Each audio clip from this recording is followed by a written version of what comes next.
ammaanka in la siyaasadeeyo maahan caasimadan ammaankeeda iyo dhibka laga soo maray iyo wiilasha u dhintay iyo kuwa u dhaawacmaba idinkuna maadan dhalin baa leenahay wiilal Soomaaliyeed bay ahaayeen dad Soomaaliyeed bay ahaayeen dhalinyaro Soomaaliyeed bay ahaayeen kuwa kamidana qaboori jiraan Allah u naxariisto Ilaahay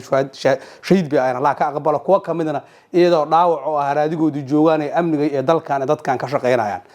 in la suurad xumeeyo oo ciidanka ammaanka caasimada sugaya maanta meeshay marayso la og yahay in la yiraahdo waa burcaday ahaayeen iyo maaragtay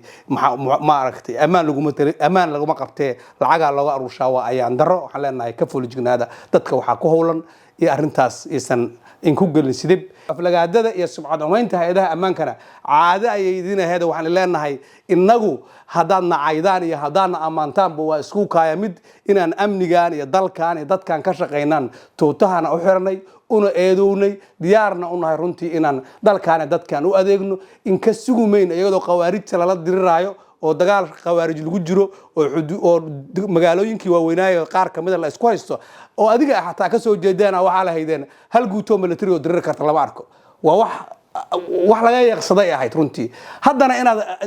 military ka soo gudubtaan idii ammaanku gudaha inaad u timaadaan waa waxaan dareemeynaa inay tahay suurad xurmeen iyo amniga hay'adaha ammaanka oo la suurad xumeynaayo iyo ammaanka kala dambeyntii oo la diidan yahay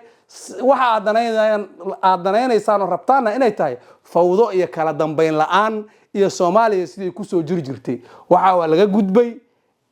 gacan aaminay ku jirtaa caasimadan iyo dalkaanba la isaga maharaayo faldambiyeed kasta oo dhaca cidii geysata loo qabsanaa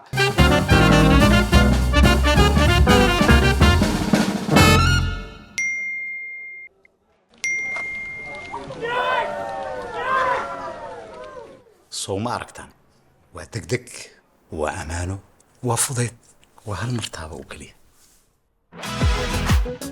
ku bixi mushaaraadka shaqaalaha si fudud oo hufan adigoo adeegsanaya tiknoolajiyada casriga ah dahabay hal taabasho oo kaliya